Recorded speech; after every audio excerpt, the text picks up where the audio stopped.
This is the bill of Senate President Tito Sotto.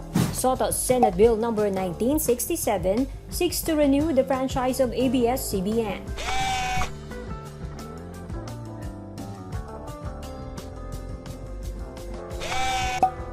He wants the Kapamilya Network to be given a new 25-year franchise because he doesn't want news programs replaced with animes.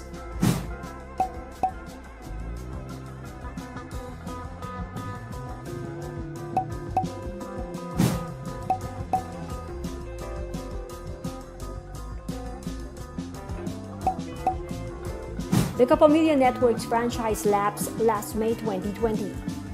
The House Legislative Franchises Committee rejected then ABS CBN's application for a new franchise on July 10, 2020.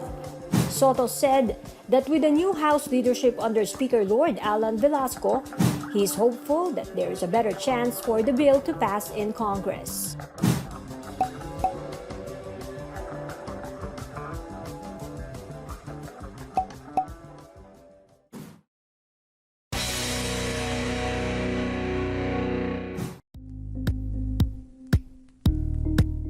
Thank you for watching Politico TV. Please like and subscribe to our channel for more videos.